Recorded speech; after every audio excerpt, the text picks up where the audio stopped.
Happy lunch hour, guys. Okay, so interesting one cruising around that I want to talk about real quick. And I want to explain some facts and kind of dispel the bullshit that's being spread by the media whatsoever. You know, it's funny, liberals are great at taking things out of context. They'll take this three words out of a paragraph and say, look at this. I mean, it's kind of go back to half of what Trump said or whatever it is, and they take this little teeny sentence and go, oh, gee, you kind of forgot the words before it and the words after it. Okay. If we want to get into stupidity, I think most of us would probably agree if you want to find the stupidest subset of the American public, all you have to do is go look at Hollywood. Okay. I don't know, pick somebody, Robert De Niro or Rosie O'Donnell or, any of them. But if you want to pick the queen bee of stupid, you have to take Whoopi Goldberg. I don't think there's any other way that you could argue that point, okay? I'm going to show you something she said yesterday here real quick. Take a look at this. The issue is that there's an assault weapon out there that people can put their hands on. Yeah. They can put their hands on it easier than they can get a glass of beer in a bar. Mm-hmm. Kids can get an assault weapon. That's the issue. So, Miss Karen Johnson, yes, that's her real name, okay? Yeah, Whoopi Goldberg is not exactly what you'd call Jewish. Yeah, don't ask me, okay? Easier than buying a beer at a bar, huh?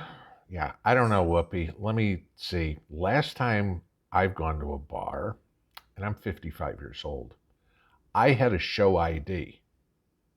That was it, okay? Last time I bought a firearm, I had a show ID. I had to go through, fill out God knows how much paperwork. I had to go through a background check. And then once the Tennessee Bureau of Investigation said, hey, this guy's legit, he's not a felon, blah, blah, blah, then and only then was I allowed to take possession of a firearm. And Tennessee doesn't even have waiting periods or anything like some other states do.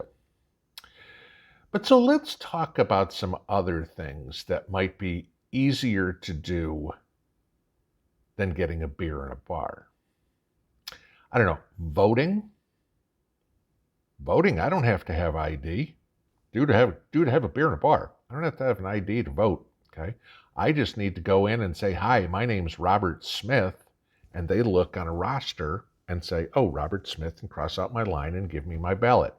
Think I'm kidding? When I lived in Massachusetts, literally that was all they did.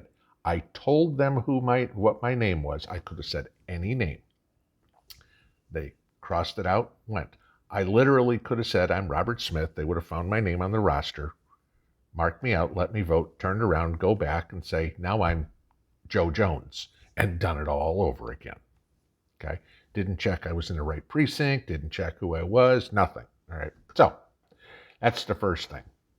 Voting is easier than getting a beer at a bar. How about this one?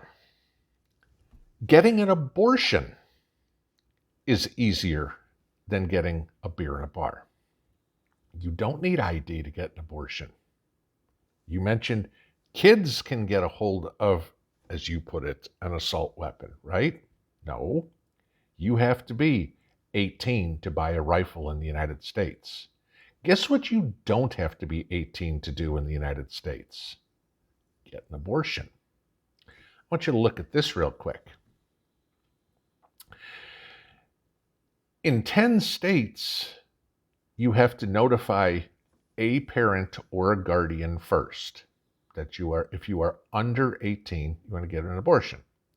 In 27 states, one or both of your parents or guardians have to consent before you can have an abortion. Do the math. That's 37. That means in 13 states, you don't even have to be 18 or have permission from anybody or notification of anybody who is over 18 before having an abortion. Basically, if your check is good, we'll do the surgery. Yeah, whoopee, getting an abortion is easier than buying a beer in a bar. Okay? Yeah, there's another one. Just little facts you might want to know. Now, I'm going to give you this. Yes, weaponry that shoot projectiles, okay, are used for more murders in this country than anything else. Now, I can't account for how many are gang-related or anything of the sort like that. I mean, hell, pick Chicago. I mean, what do we have? What was it, 52 people shot over Memorial Day weekend? All right, yeah, okay, there it goes. But I want you to look at this, okay? Most commonly used for homicides in the United States. This is 2019. This is the latest I could find. 6,365 would be handguns. Not what you'd consider an assault weapon, okay? 3,326 are firearms of type unknown, okay? So who knows? They didn't list whether it was a 9mm, a shotgun, a 22, an AR, an AK, whatever it was. But look in the lower right-hand corner. 364 murders were by rifles. That would be your assault weapon, okay? I want you to look on the left-hand side. 1,591 murders were by other weapons, okay? Blunt objects, poison, explosives, whatever it would be. 1,476 were by knives, right? Okay, so you have nearly 5 times as many homicides by assault knives as you do by assault rifles. How old do you have to be to buy a knife? I can go to Walmart and buy a knife. Kitchen knife, butcher knife, Swiss Army knife, sword, X-Acto blade, whatever it would be, box cutter, right?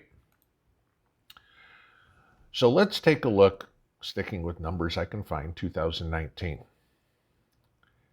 Top countries with stabbing deaths. I want you to remember these numbers here, okay?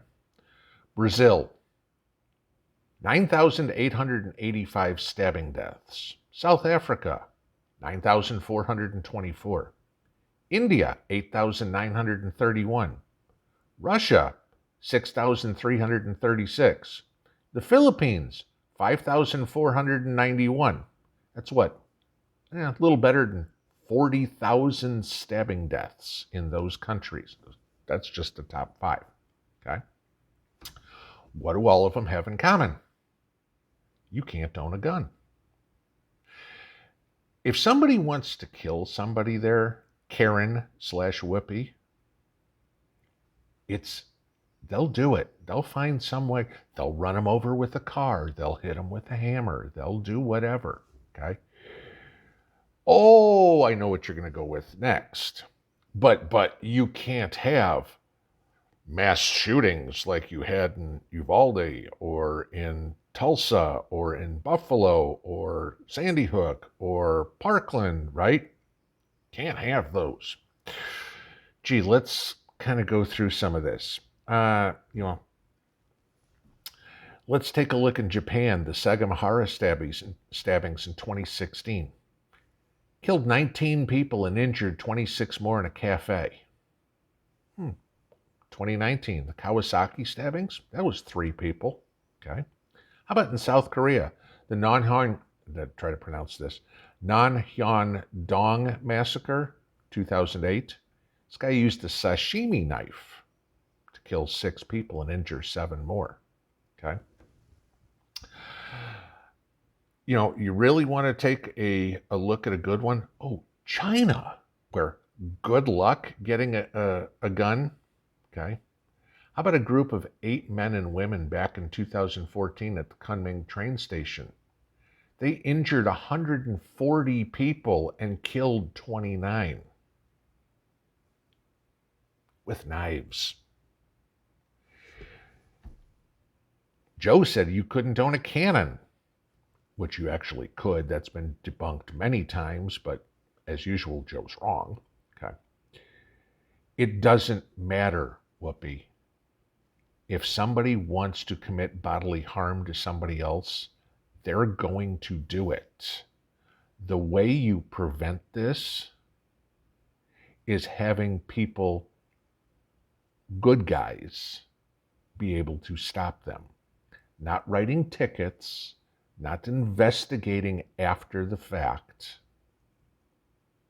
It's having good guys out there and stopping them. It's putting mentally ill / Democrats, mostly, people in mental institutions. There are bad people in this world. Nothing you can legislate ever will stop bad people from committing bad acts.